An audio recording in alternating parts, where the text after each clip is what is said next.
A mi casa venían muchos pintores y venían músicos y venían escritores y yo sentía la diferencia entre esa gente y su manera de comunicarse y de ser, que siempre era mucho más gozosa que la de un gerente de un banco o de un comerciante. Desde niña yo decía, así quiero ser yo quiero ser artista. Para mí Glaube Rocha era el gran ejemplo de una persona que buscaba un lenguaje propio que expresara realmente la esencia del latinoamericano.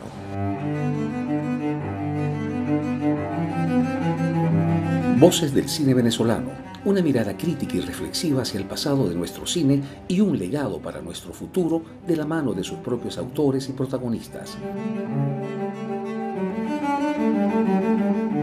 Para el episodio de hoy contaremos con la presencia de nuestra invitada especial Solveig Hogenstein y de quien les habla su anfitrión de siempre, Omar Mesones. Voces del cine venezolano es una producción independiente de Zona Cine Caracas y Producciones Omar Mesones. Solveig, muchísimas gracias por haber aceptado nuestra invitación a este cuarto episodio de Voces del cine venezolano. Bienvenida. Gracias, Omar. Si me lo permites, yo voy a empezar a contar lo que yo creo que puede ser interesante para nuestra audiencia. Mi infancia es sobre todo nuestra casa en la avenida Oriente, en la parte alta de San Bernardino. Una casa a la cual llegaban los hermanos de mi papá holandés, el primero de los Hogenstein en emigrar a Venezuela. Mi papá llevaba consigo todos los muebles, la platería, la cristalería, los cuadros de su casa de Holanda en enormes cajas de madera. Una casa totalmente europea en su ambiente, con sus alfombras y bibliotecas, en su gastronomía entre holandesa y alemana, su educación, las clases de piano, de ballet, un ambiente que traducía la cultura de mi mamá alemana y mi papá holandés. Una casa que siempre estaba llena de gente de diversas nacionalidades y procedencias. Mis padres se reunían muchísimo con amigos, con familia, se discutía mucho sobre el pasado, sobre la Segunda Guerra Mundial, se compartían informaciones sobre el nuevo país y se festejaba muchísimo, continuamente. San Bernardino lo llamaban Pequeño Jerusalén. Allí estaba el Colegio Moral y Luces, la sinagoga, tiendas como la Vienesa, el Hotel Potomac. Era el barrio judío. Hoy me asombro ante la capacidad de goce de todos estos europeos que habían huido del terror de la Segunda Guerra Mundial, del Holocausto, del hambre, de tantas pérdidas. Una casa invadida por la música clásica, ópera los domingos, chansons, música instrumental, mucho jazz, folclore de todas partes del mundo. Papá era muy melómano, tenía una inmensa colección de discos que después que él murió la donamos a la Biblioteca Nacional. Cantaba muy bien, tocaba la guitarra, tocaba el piano, hasta violín había tocado de niño. Y los cuadros flamencos que estaban en mi casa eran una pintura que él admiraba mucho y sobre la cual llegó a dar conferencias. Muchos libros, todos leían. O sea, en la casa nadie estaba sin un libro. Los tíos, las tías, mi papá, mi mamá, nosotros. Se leía muchísimo. No había televisión. Y por más que queríamos un televisor, demoró muchísimo en llegar porque era considerada la caja de los bobos. Parte de mi infancia son esos viajes por toda Venezuela. La costa, los Andes, el Oriente, Guayana. Los emigrantes viajaban mucho más que los venezolanos. Yo recuerdo, por ejemplo, la bahía de Cata, sin un alma, paradisíaca, toda para nosotros, no había un alma. Los pueblitos andinos, sus hoteles bordeados de flores, las serpenteantes carreteras, Timotes, la mesa de Nubaque, los sembradíos entre pequeños muros de piedra, nuestras caminatas en las cuales yo, que tendría 4 o 5 años, me sentía como una descubridora. O sea, para mí esa era una emoción muy particular. Choroní, su carretera de tierra, y nuestro deseo de que lloviera muchísimo para que hubiera una crecida de río y derrumbe y pudiéramos quedarnos unos días más. Mi infancia también fue la cuadra, la avenida Oriente, la avenida Occidente, la Diego de Lozada, las casas de los vecinos, nuestra introducción a la vida y a la sociedad venezolana. No había delincuencia, éramos libres, trepábamos los árboles, jugábamos en la calle, montábamos bicicleta, patines, construíamos nuestras carruchas. Era muy arriesgado todo lo que hacíamos en nuestra infancia. Y no teníamos esa constante vigilancia. Mi infancia también es el Colegio Humboldt, el Club Alemán, la misa católica en alemán en el Colegio La Consolación, las fiestas, los festejos. Creo que hay pocos países tan tolerantes como Venezuela en los 50 que permitió que todas las nacionalidades pudiesen cultivar sus tradiciones, sus costumbres, su vida social. Un punto de quiebre en esta infancia que yo llamaría bastante idílica, a pesar de que siempre rondaba ese pasado, la Segunda Guerra Mundial, lo que había sucedido en Europa. Creo que fueron los 9 años, esa edad en la que descubrimos que en realidad somos nosotros los que pensamos y definimos lo que son las cosas.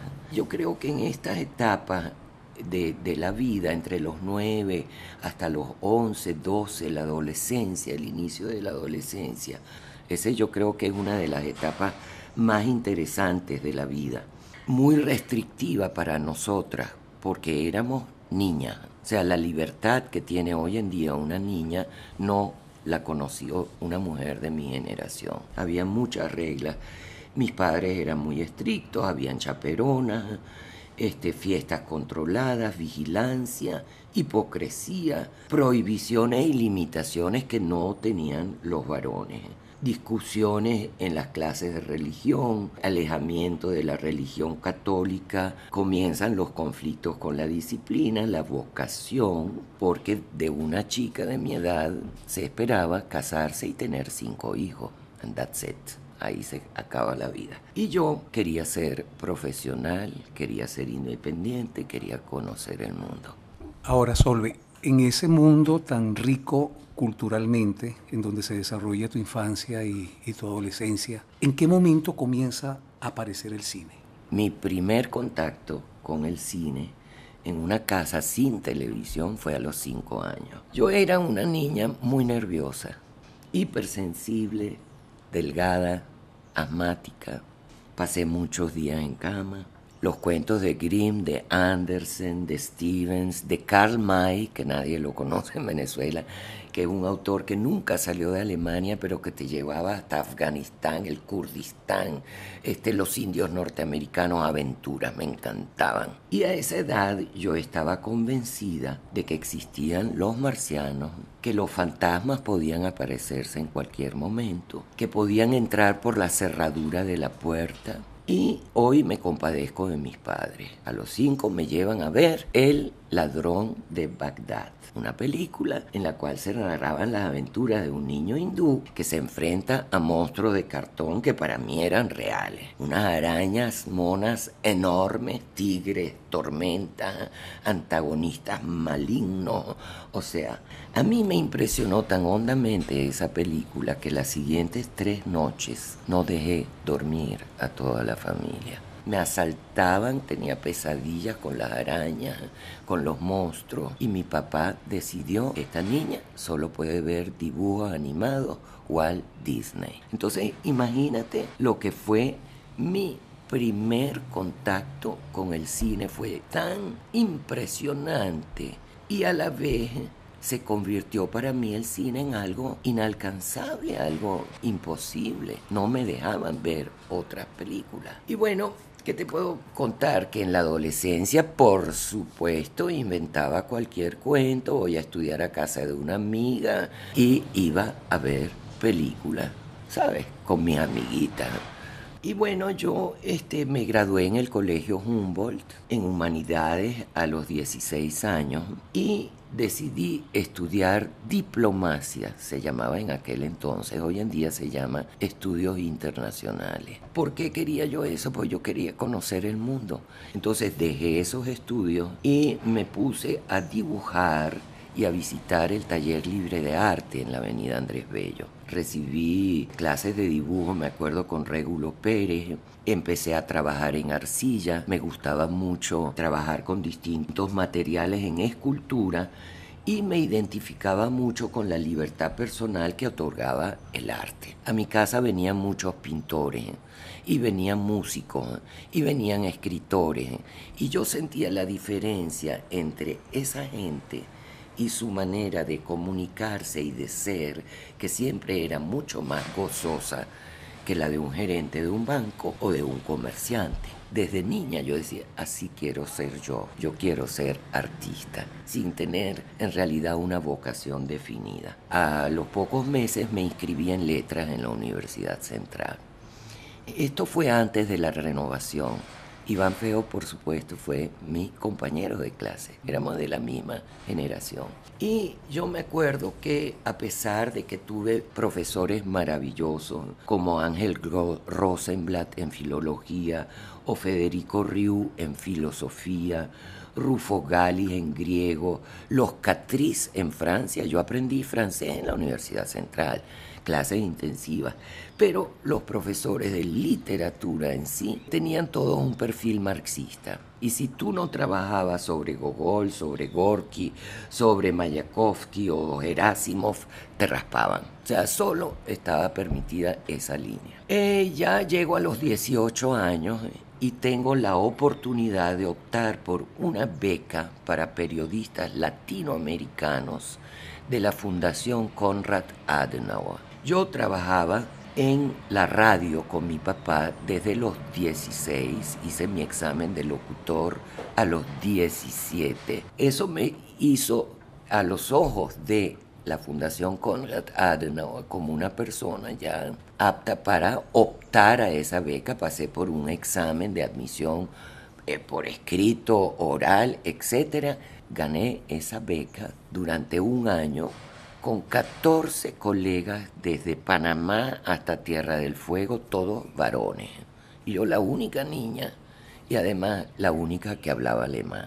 Bueno, de vuelta continué con los estudios de letra, pero te digo la verdad, cuando por tercera vez en mi vida me hicieron leer Venezuela Heroica de Eduardo Blanco, dije hasta aquí llegué. No sigo estudiando esta broma. Esto no es lo que yo esperaba. Yo esperaba los clásicos, yo esperaba discusiones sobre literatura universal y estaba cansada de las limitaciones.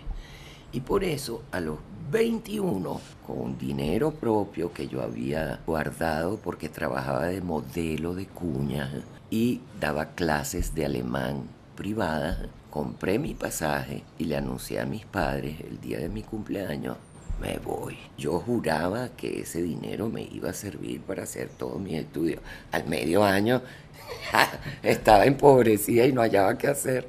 Y entonces llamé a mi papá y mi papá me ayudó, por supuesto, hasta que conseguí una beca del Instituto de Intercambio Académico Alemán en Alemania y la conseguí en realidad para estudiar arte. Pero oí que había una escuela de cine en Múnich. Y para mí poder estudiar cine era así como, porque el cine era el santo grial inalcanzable, o sea, ¿sabes?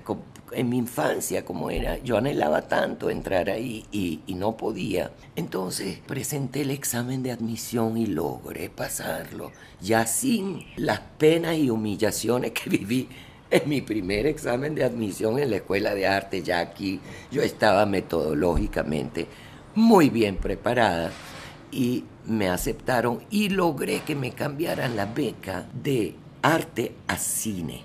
No era posible estudiar y trabajar a la vez porque el pensum era muy exigente en la escuela de cine y nos mantenían trabajando todo el año. Era la época del nuevo cine alemán con su voz y la búsqueda de un lenguaje cinematográfico propio. Wenders estudió 2 años antes de mí en la misma academia. Era venerado por mi generación. Yo no lo veneraba. Me parecía lento, me parecía exagerado.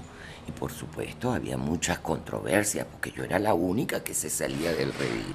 Werner Herzog era hijo adoptivo de la secretaria de la escuela, o sea, que nos dio clases también. Y Fassbinder, que trabajaba con su comuna en las afueras de Múnich, los 3 nos dieron clases. Era un privilegio. Y lo bueno de esa escuela era que cada semestre hacíamos un cortometraje. Y no solo lo hacías tú, sino que tus compañeros eran tu equipo técnico. Entonces yo llegué a hacer cámara, sonido, edición, guión, fotografía, dirigí, actué, o sea, todo. Y eso es muy útil cuando uno quiere dirigir, porque tú sabes en el futuro profesional qué es posible y qué no lo es. Yo creo que el mayor aprendizaje fue sobre todo ver mucho cine. Veíamos mínimo 2 películas al día, a veces 4. Y sobre todo las disecábamos en la moviola, las criticábamos. Y la gran escuela para mí fueron mis compañeros y sus críticas. Bueno, y mis historias en Alemania siempre eran sobre extranjeros. ¿Por qué? Porque yo era una extranjera, con este aspecto de alemana, ¿verdad? Y yo hablo un alemán clásico, yo hablo un alemán académico. Yo no tengo la coloratura de ninguna región. Eso trajo como consecuencia que yo pedí hacer mi examen final del estudio, mi examen para graduarme en Venezuela. Eso no estaba permitido porque todas las películas se hacían con el equipo técnico de la escuela. Pues yo me empeñé, yo dije, mis historias están allá, yo necesito volver a mi país. Me dieron un cheque de 6.500 marcos para el material virgen. Y con eso me aventuré. Me vine a Venezuela, donde me encontré con un grupo que enlazaba perfectamente con mi experiencia de trabajar en grupos que traía de la escuela. Pepeca Cine. Alfredo Anzola y Juan Santana eran las cabezas. Era un colectivo. Ahí yo conocí a Jacobo Penso, a Andrés Agusti, a Mario Nazoa. Y con ellos 3, en mi Volkswagencito, nos fuimos a Choroní. Y en una semana, y con una relación de 1:1:30, o sea, aproveché el 80% del material que filmamos. Hice mi trabajo que se llamó Puerto Colombia, que es sobre la filosofía de vida de los pescadores de Choroní. ¿Por qué yo insisto en hacer eso? Porque en Alemania yo aprendo lo que es el hombre del siglo XX, que tiene un super yo tan grande, tan fuerte, que él no tiene derecho a estar en el mundo si no logra algo. Eso fue lo que yo aprendí en Alemania. Un ambiente extremadamente competitivo. Y en los inviernos, sobre todo, yo pensaba con nostalgia en un sitio como Choroní, donde por el simple hecho de haber nacido, tú tienes derecho a todos los goces de la vida, a todo lo que un ciudadano puede desear por ser, simplemente por ser. No por el deber ser de haber logrado algo y entonces tener autoestima. Y yo logré en esa película sacar con relevancia ese aspecto de la vida de los pescadores. Vuelvo a Alemania con mi material virgen, lo monto en la moviola, lo termino y se lo quiero vender a la televisión de Baviera. Y apunto al productor más importante, al que más poder de decisión tiene. Y estoy esperando 6 de la tarde, 6:30, y el tipo no llega. Yo digo, no, hombre, se olvidó. De repente me aparece un tipo con un abrigo de Loden, que es muy de Baviera, que es el sitio más folclórico de Alemania, con un sombrero, etcétera, con una plumita, y yo digo, ay, Dios mío, este individuo no solo llega tarde, sino mira qué tipo de persona es. Y él se disculpa 1000 veces, me dice, ni siquiera he podido descansar un momento, vengo de reuniones de producción todo el día, pero voy a ver su película. Pues a la hora salió, que es el tiempo de duración de la película. El tipo salió tan entusiasmado, tan feliz, tan descansado. Me dijo, usted me ha dado las mejores vacaciones de mi vida. Yo quiero que usted siga trabajando con nosotros. No me quiero perder este talento. Sea productora independiente para nuestro canal de televisión. Páseme pronto unos proyectos. Yo estaba feliz, no solo la compró y la pasaron por el canal, sino que me estaba dando una oportunidad de trabajo. Bueno, escribí 2 guiones demasiado políticos, no me los aceptaron. Y me propusieron que buscara una historia de un escritor del boom latinoamericano. Bueno, yo pasé revista. Wow, dije, García Márquez, porque es el más fílmico. Y de sus cuentos, La Cándida Heréndira. Tienes que pensar, yo llevaba 7 años ya en Alemania. No sabía lo que pasaba en Venezuela. Yo vine, hice mi película y me fui. Y resulta que me tomó como medio año conseguir el teléfono privado de Gabriel García Márquez a través de Uruguay, unos amigos, etc. Y agarré lo último de mi dinerito y compré un pasaje a Ciudad de México y lo llamé. Y me atendió él, qué suerte que no me atendió Mercedes, su esposa, que cortaba a todo el mundo, eso me lo habían prevenido.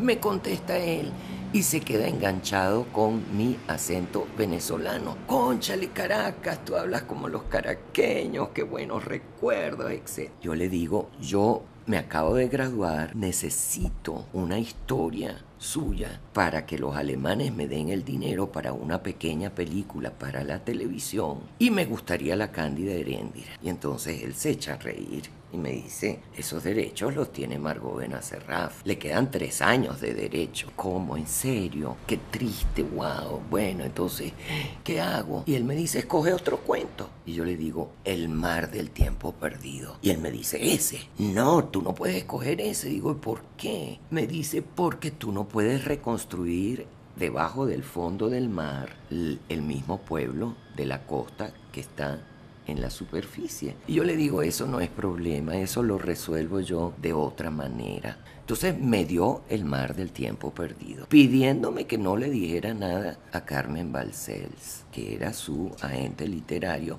porque yo nunca iba a poder pagar esos derechos. Él todavía no había ganado el Nobel. Hice la adaptación, la televisión alemana compró los derechos para Alemania, Suiza y Austria y Luxemburgo. Con ese dinero me vine otra vez a Caracas, contacté a los amigos con los que hice mi trabajo de grado. Jacobo fue mi asistente, Andrés fue mi director de fotografía. Me traje, sí, a un sonidista inglés, Christopher Price, que se pagaba el viaje y que lo que quería era conocer Venezuela. Y filmé mi primer largometraje, El mar del tiempo perdido.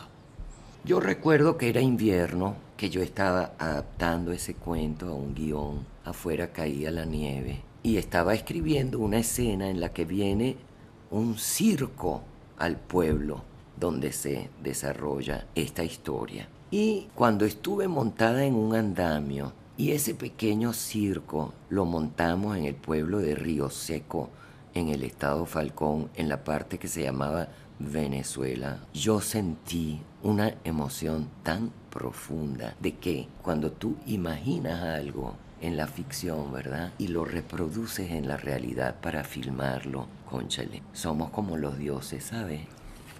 Bueno, yo venía de la academia, ¿no? Cuando hice El mar del tiempo perdido, es mi primer trabajo después de ese docudrama en Choroní, y yo quería experimentar con el lenguaje. El tiempo de García Márquez siempre me pareció que era un tiempo circular y un tiempo donde las cosas se detenían. Entonces, esta primera película no solo busca un estilo ingenuo, sino que es una película muy lenta, Yo creo que esa es mi película más atrevida desde el punto de vista del lenguaje fílmico, porque además venía de la academia y yo estaba segura que tenía que encontrar además un lenguaje distinto, el cine latinoamericano, al cine de las series televisivas, al cine de Hollywood, hasta el cine europeo. Para mí Glauber Rocha era el gran ejemplo de una persona que buscaba un lenguaje propio que expresara realmente la esencia del latinoamericano. Y me chocaba un poco que mis colegas aquí no tenían ese tipo de preocupación, ¿sabes? Pero bueno, algunos odian esa película, El mar del tiempo perdido, por lo lenta, otros la adoran, es una película que siempre crea controversia, logró 4 premios internacionales, pero sobre todo logró que la misma televisión de Baviera financiara mi próxima película, y ya con un guión de idea propia. Yo diría que Manoa, mi segundo largo, es el más atrevido en cuanto a su estructura narrativa. Así como El mar lo fue en el lenguaje, así lo fue Manoa en su estructura narrativa. ¿Por qué? Porque sin cambiar de tiempo explícitamente, es el viaje de 2 jóvenes, uno de clase más pobre que el otro de clase media, uno por razones policiales, el otro por razón de que su padre lo quiere enviar al extranjero, emprenden juntos, que son músicos donde ellos se encuentran, en la música se encuentran estos 2 personajes, y emprenden una huida de Caracas al interior del país. Y en ese viaje a través del país, hacen un viaje a través del tiempo y se encuentran con sus distintos ancestros y se vuelven antagonistas.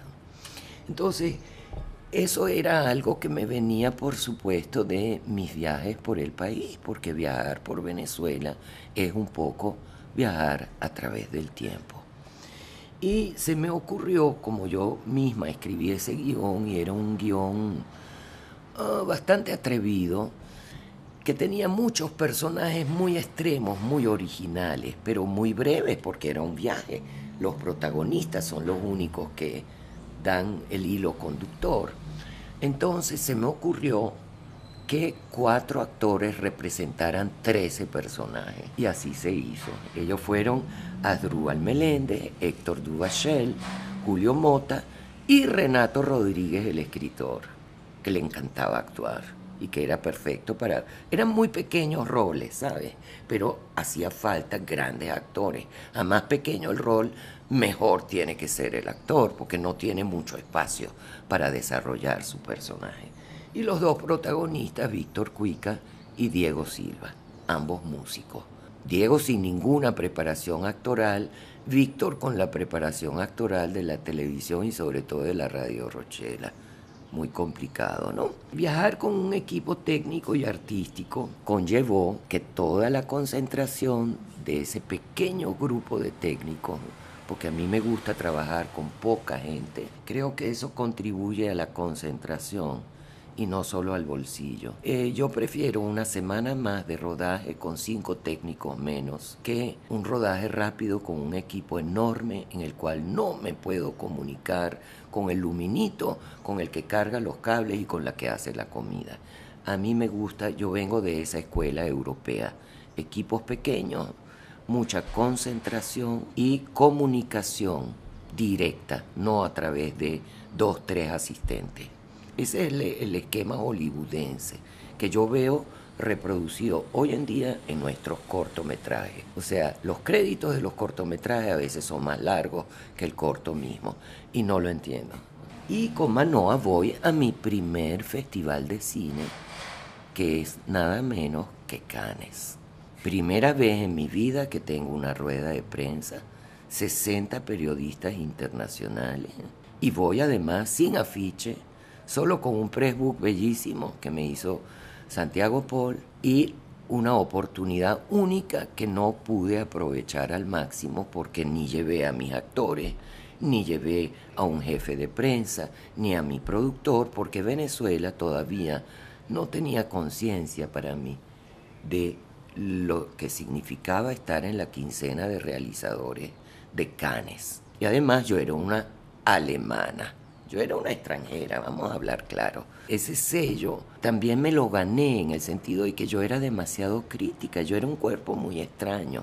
Me costó mucho tiempo habituarme nuevamente a vivir en Caracas, a lo venezolano. Conocí el ambiente popular, trabajé como asistente para Jacobo, para Carlos Aspurua, me metí en el barrio, descubrí la cultura popular venezolana, me fascinó.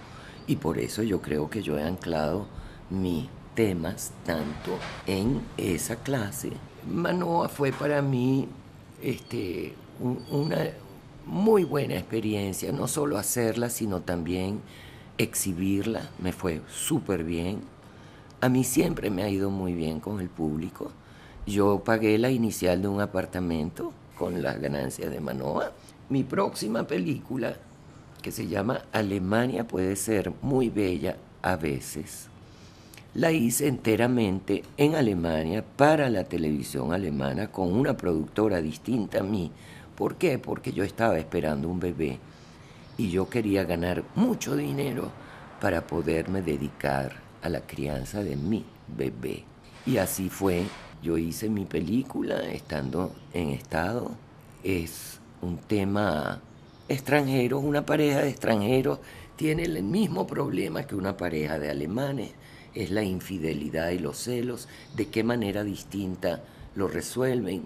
Los soi-disant perdedores de cada uno de esas parejas se encuentran y ahí vemos las diferencias culturales en realidad, hasta en las emociones y los sentimientos, porque eso también es una diferencia muy importante. O sea, los latinoamericanos somos emocionalmente muy desarrollados, cultivamos las emociones, como lo hacen más fuertemente los mediterráneos en Europa. En cambio, en el centro y en el norte de Europa, domar tus emociones es ser un humano educado y completo, domarlas, no permitirles a ellas que sean el timón de tu vida. Y eso es algo que comprendí muy fuertemente y que se tradujo en esa película. Y ese año 82, ese mismo año, nació mi único hijo, Jan, y me absorbió muchísimo la maternidad, la vida hogareña, y llegué a la conclusión, después de 2 años, 1 año, que yo tenía que buscar una co-guionista, porque si no, o un co-guionista, porque si no, no iba a poder zafarme de la dinámica del hogar. Yo cocinaba, yo tenía mi bebé, teníamos una mujer de servicio, o sea, vivíamos muy bien. Mi marido Víctor era músico, ese mundo es muy absorbente y muy fascinante.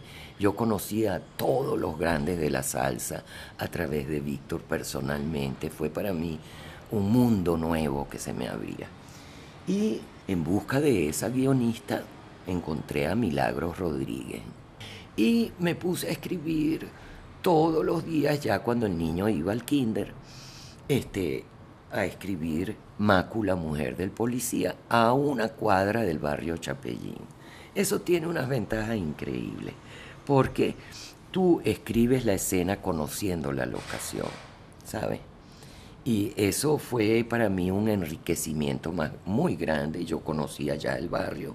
En Macu yo tuve el mejor equipo que te puedes imaginar para esa época. Olegario Barrera en la producción. Él supo rendir el 1.300.000 bolívares que daba Fonsine en esa época al máximo. Trabajar con Daniel Alvarado, un actor experimentado, al lado de María Luisa Mosquera, que había sido modelo, pero que nunca había estado frente a una cámara de cine, al igual que Frank Espano, que había hecho algo de teatro en la UCAP, pero que nunca había estado frente a una cámara.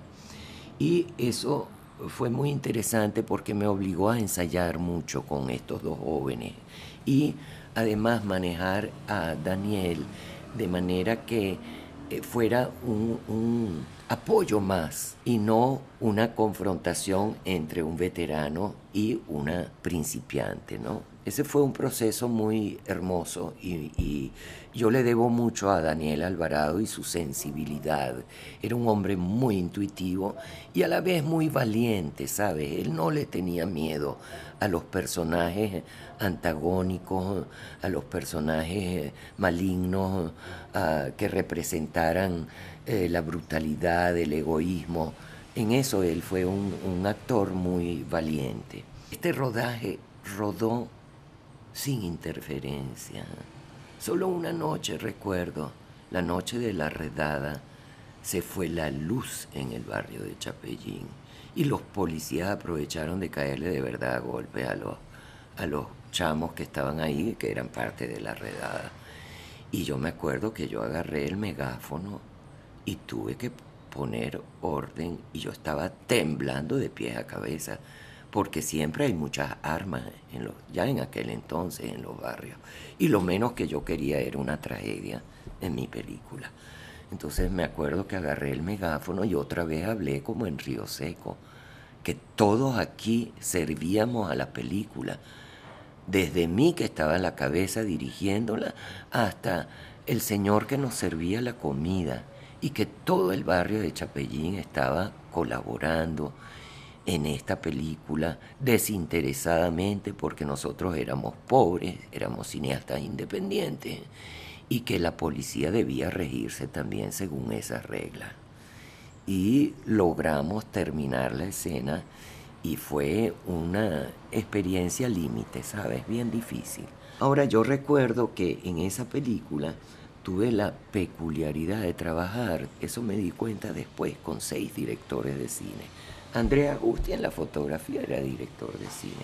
Oscar Garbizo fue mi asistente. John Dickinson hizo la cámara. Olegario Barrera en la producción. Iván Feo me hizo ¿cómo se llama? El detective. Al detective. Y José Alcalde fue el editor de la película. ¿Cómo te diré yo? Toda película tiene su peculiaridad. En la de Macu yo creo que yo después de esos 2 años de maternidad, de estar encerrada, yo encontré otro nivel narrativo más subjetivo, ¿sabes? Y el trabajo con Milagro fue un trabajo de una gran introspección, al punto de que el amorío de la madre de Macu con el policía fue una invención nuestra. Y fue 20 años más tarde que la periodista que trabajaba con Alexis Rosas, ¿cómo se llamaba ella?, que escribió un libro, entrevistó al distinguido Ledesma, que todavía estaba preso, y le preguntó si él había sido amante de la madre. Y él dijo que sí. ¿Qué tal? Son las cosas que tú descubres cuando tú te adentras en los personajes y tratas de meterte en su vida subjetiva. Y en el caso de Macu ese fue el trabajo más intenso que hicimos.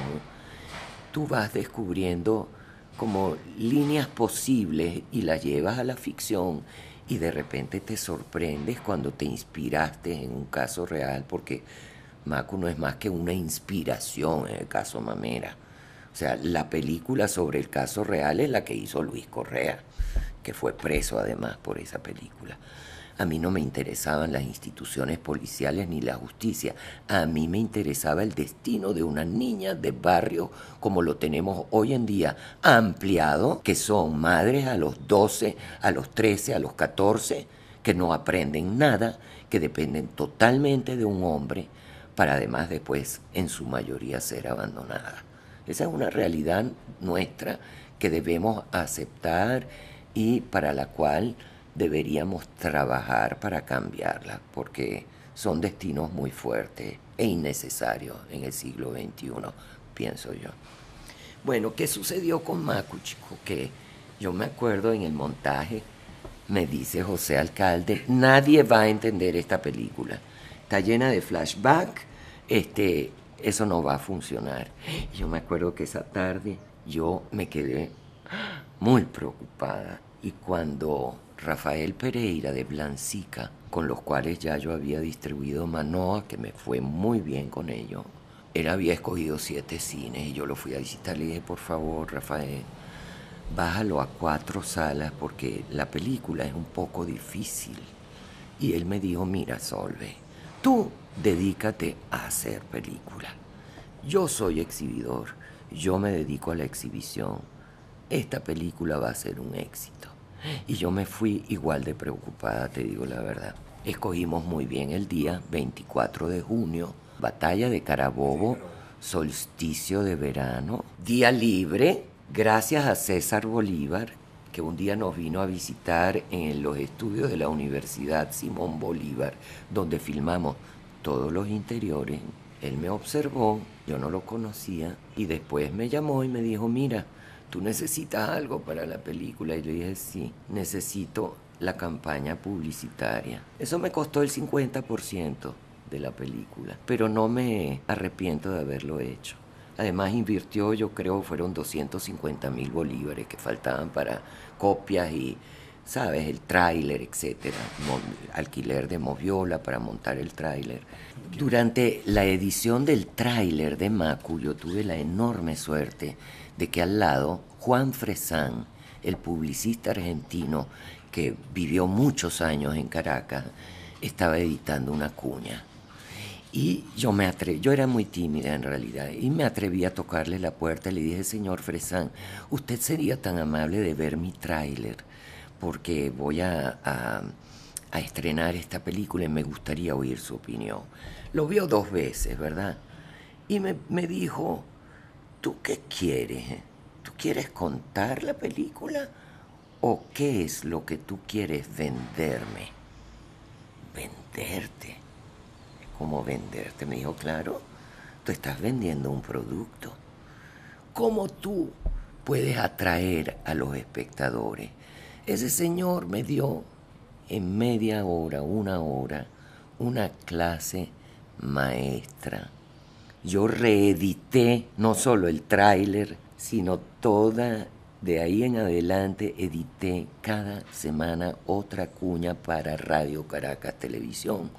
Una campaña de intriga que hizo que ese 24 de junio las colas le dieran la vuelta a las cuadras en los cines, porque la campaña había sido muy buena. Y eso es algo que yo creo que los cineastas tenemos que internalizar. La campaña es importantísima en el momento de confrontar tu película con el público.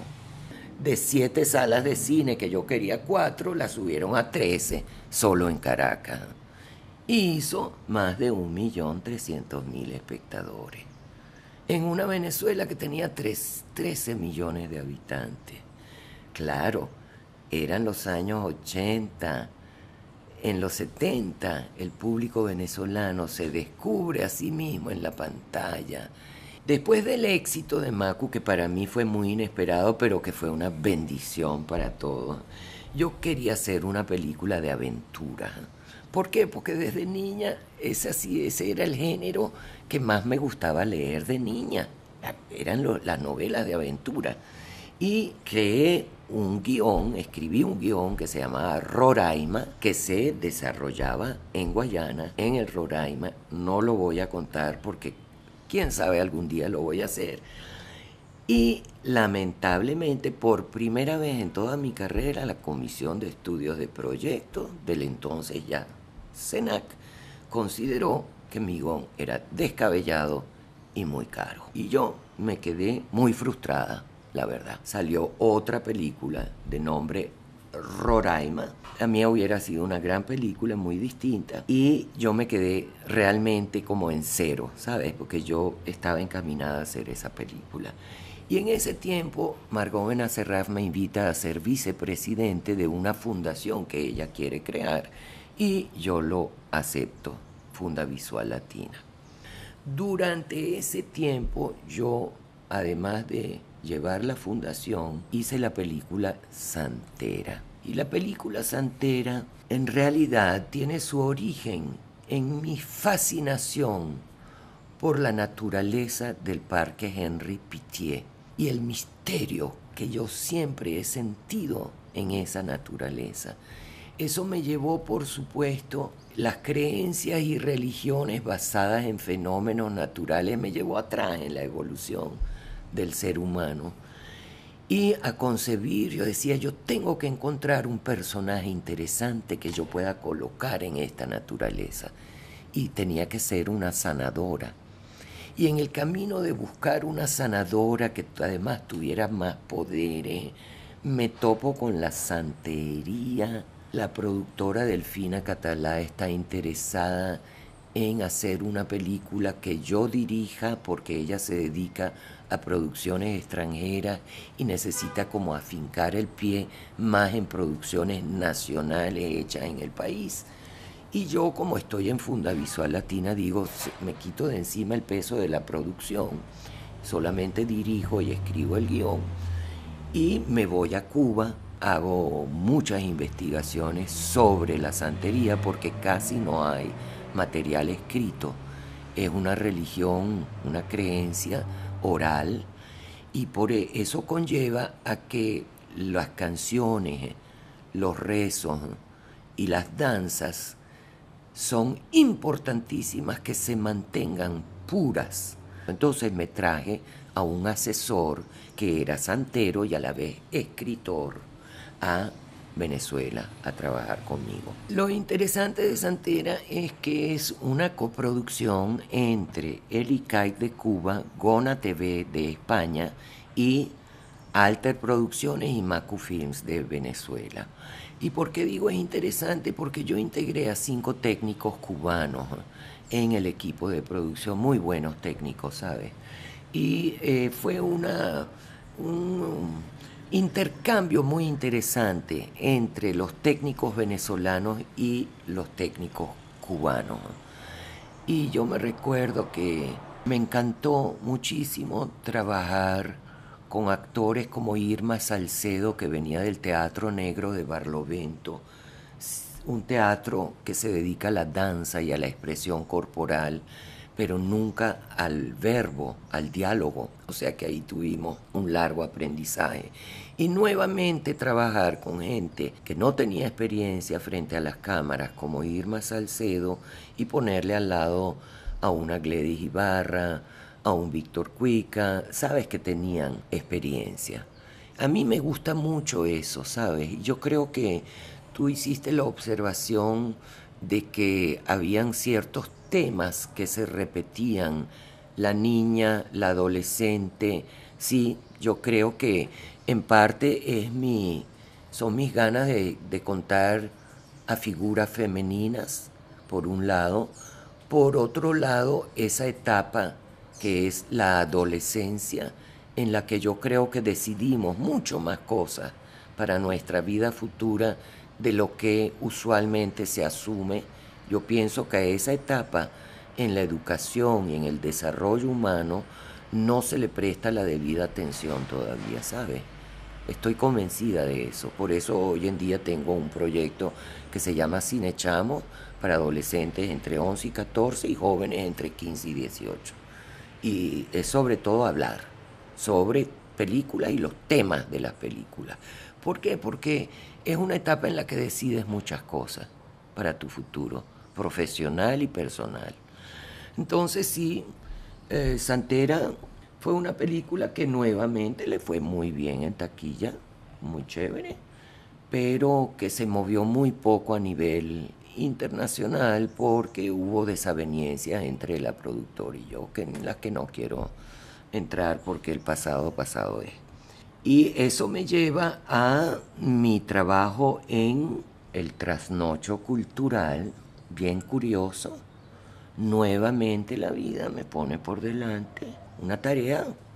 Yo no sospechaba, habían 2 señoras, dueñas de 2 cines, no sabía cuáles, interesadas en hacer de ellas salas de arte y ensayo.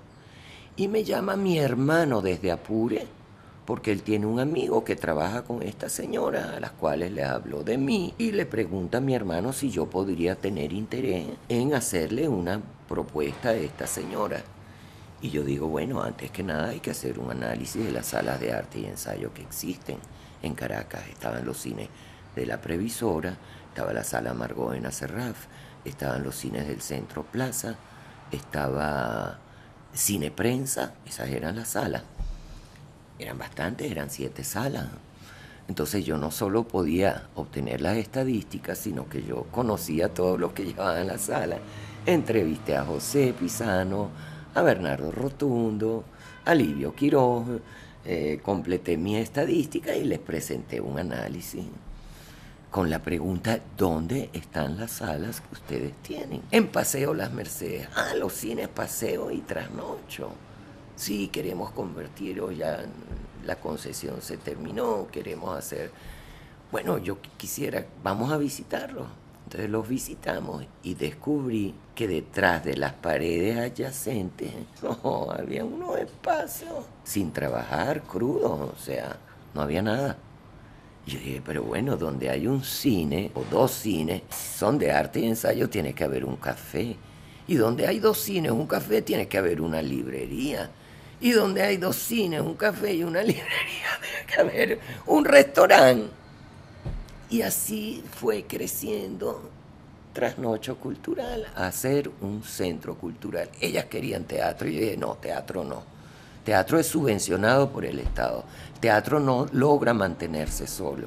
Es imposible, como el cine sí lo podemos mantener por el público, porque el gran reto era no necesitar dinero de nadie, ni del gobierno, ni de ellas. Eso era un reto grande. Vivir solo del público, yo creo que somos los primeros que nos atrevemos en Venezuela, en el campo de la cultura, realmente ateniéndonos a productos culturalmente valiosos, no a lo comercial, ¿ok? En una ciudad como Caracas. Sin embargo, claro, siempre el gusanillo, cónchale, yo quiero hacer cine, yo quiero volver al cine, al set, a filmar. Eduardo Marturé me invita un día a un concierto en el Colegio Jesús Obrero de Catia. Y yo voy y de repente veo a los integrantes de esa, era una pequeña orquesta de no más de 30 músicos. Veo un muchacho que tiene una cicatriz enorme cruzada en toda la mejilla de la cara. Veo una niñita tocando el violín que se tapa la mitad de la cara con los cabellos. Yo digo, se le va a enredar en las cuerdas ese cabello, ¿por qué no se la quitará? Y ella hace un movimiento y veo que tiene toda la cara quemada. Y empiezo a observar a esos músicos y descubro que todos tienen alguna marca o tienen actitudes como muy desafiantes. Y empiezo a preguntar, ¿de dónde son estos niños? Y algunos eran de un retén.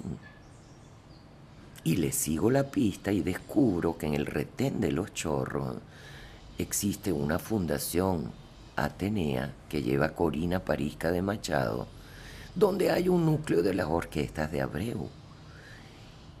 Y digo, aquí tengo una historia buenísima, ¿sabes? Una niña casi delincuente que se redime por la música, porque yo creo que el arte redime, se salva. Y empiezo a conocer a los niños, a observar a los maestros que le dan clase, que son unos santos. O sea, eso es algo impresionante, la paciencia de esos señores y señoras con niños que no tienen, pero ni la más mínima disciplina, que no saben estructurar el tiempo para que aprendan no solo a leer música, sino un instrumento. Hacen falta tantas horas de ensayo duro, de ejercicios, etc. Y esos santos varones lograban eso con estos niños. Y bueno, escribí el guión de Maroa, conseguí dinero en España con Tornasol Films de Gerardo Herrero, que hacía muchas coproducciones con Latinoamérica. Lo visité, nos conocimos y además tuve dinero francés del Fonds Sud. Yo siempre en Fundavisual Latina también organizamos seminarios de coproducción, yo tenía los contactos todavía, etc. Y logré armar esa película con la mala suerte de que yo quería a Tristán Ulloa. Yo no quería a actores que eran más económicos que me estaba ofreciendo Gerardo Herrero. Para mí, el maestro tenía que ser Tristán. Y como era coproducción, un protagonista, porque el mayor dinero lo puso España, el protagonista debía ser un rol protagónico. Y como habían tantos profesores visitantes para el sistema de orquesta, encajaba perfectamente en el tema. Y eso me costó a mí $50,000 que yo le debía a Tornasol Films. Y hasta que yo no saldaba esa deuda, yo no podía hacer el estreno de la película en Venezuela. Entonces, resulta que existía en aquella época un lugar que llamábamos Saigón. Debajo de las torres Simón Bolívar había un gran mercado de quemaditos. Y yo fui con una amiga, que es mi amiga de las tareas difíciles, y preguntamos como cualquier civil, mira, ¿cuánto me costaría hacer unas copias de una película y distribuirlas aquí a través de ustedes? El precio era de ganga. Te hacían 1.500 copias de un día para otro con la caja y todo, perfectamente organizado. Y aparece un españolito, un hombre pequeño, y dice que él es el que ha conseguido a Maroa en España, que es de la directora de Macu y de Santera, que habían sido pirateadas años y años. De las películas más pirateadas son Macu y Santera. Y a mí no me importa que la vea todo el mundo, no veo ningún centavo. Pero que piratearan a Maroa, hasta el pueblo más recóndito de este país, antes de yo poder exhibirla, para mí fue un golpe fatal. Solveig, creo que con Maroa aparece un patrón o un escenario que ya te habías planteado en Macu, la mujer del policía. La relación consumada o deseada entre un hombre adulto y una mujer que aún es una niña. ¿Acaso una suerte de Lolita criolla? Ambas son bellas, bellas niñas. La de Macu es sencillamente una mujer espectacularmente bella. ¿Qué sucede? En Macu es al revés. Es el adulto el que seduce a la niña de 11 años en la historia real. Y con connivencia de las mujeres de la casa. ¿Por qué? Porque es un hombre que aporta. Es esa situación tan denigrante de sobrevivencia cruda que es la que hace posible esas cosas, y por eso es tan importante que el nivel económico de los pobres suba, porque son esas situaciones las que llevan a esa degradación, porque ante el hambre no hay ética y no podemos pedir ética ante el hambre.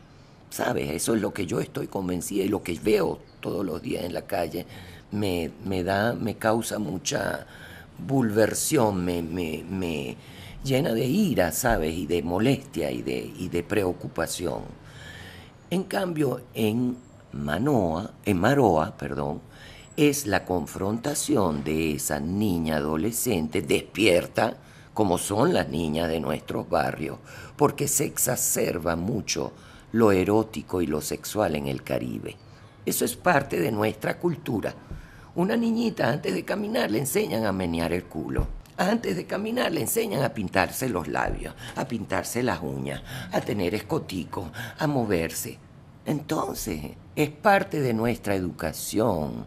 ¿Por qué? Porque como sucede en Macu, el capital de toda, y es muy crudo lo que voy a decir, de toda niña es su sexo. Porque no tiene nada más. No tiene ni formación, no tiene herencia, no tiene un know-how en algo, un oficio, algo. Es muy precaria la situación. Y yo, por supuesto, en la ficción la llevo al extremo, porque me da la gana, porque es lo que yo quiero que se vea. Entonces, en Macu el proceso es distinto que en Maroa, porque Maroa, como representante del barrio, tiene una actitud frente a un profesor español que desconoce eso y que no sabe qué hacer con eso, porque el que queda desconcertado es el maestro de música y nunca se sobrepasa. Él sigue siendo una figura paternal que la guía, y que le infunde esperanza, a diferencia del policía, que es el seductor que la lleva a ese callejón sin salida. Bueno, Solveig, llegamos ahora al presente, a tu más reciente proyecto, El Silencio. ¿Qué nos puedes decir? Bueno, El Silencio, yo no debería contar nada porque no está hecha la película. Bueno, El Silencio es un proyecto, una idea acariciada mucho tiempo que nos introduce en el mundo de los emigrantes en Caracas. Es decir, yo que siempre me he volcado hacia los temas populares, ahora quisiera reorientarme a un tema que me es más cercano y que es desconocido en Venezuela. ¿Cómo es la vida de los emigrantes? Hay muy pocas películas, hay una de Calogero Salvo, pero que no muestra mucho de los emigrantes, que él rodó en Mérida, recuerdo, con Mimí Lazo, estaba ahí. Yo creo que los emigrantes, ¿verdad?, contribuyeron muchísimo a la modernidad de Venezuela. Y así como Venezuela supo aprovechar a esos emigrantes y sus conocimientos, sus oficios, sus profesiones, y los absorbió, así yo creo que Venezuela siempre ha sido mucho más cosmopolita que muchos otros países latinoamericanos, ¿sabes? Sobre todo los andinos. En Venezuela y Brasil se parecen más, tal vez por lo caribeño, por la enorme influencia africana, que es como más abierta, es como más juguetona. El indígena es más cerrado en sus tradiciones. Yo creo que describir ese proceso, más describir las dificultades de la generación que crece entre dos mundos, es muy interesante. Bueno, Solveig, muchísimas gracias por tu tiempo y por haber compartido tantos recuerdos con nosotros. Gracias también por abrirnos las puertas de tu casa. Yo, que te conozco desde hace muchos años, te conozco ahora un poco más. Sí. Y creo que eso va a ocurrir con muchos de los escuchas de este episodio. Muchísimas gracias por esta conversa tan sabrosa, que además me obliga a mí, ¿verdad?, en esta situación que acabo de dejar la dirección del Trasnocho Cultural, a repensar lo que sucedió en el cine conmigo, o sea, películas pasadas, y a motivarme más todavía a buscar hacer mi próxima película, porque no me rindo. Aprovechamos esta despedida para pedirle excusas a nuestros oyentes, y en especial a esos oyentes que son sonidistas, por la presencia de algunos sonidos no gratos y no invitados, pero que igualmente se colaron y estuvieron presentes a lo largo de la entrevista, porque como ustedes saben, nosotros realizamos estos encuentros en las casas de los realizadores, de los invitados. Eso nos permite, nos facilita mucho lograr una conexión más cercana, más íntima con el personaje, pero como contraparte, bueno, en algunos momentos tenemos estos sonidos, estos ruidos. De nuevo, pedimos disculpas y le agradecemos una vez más la atención prestada para este episodio.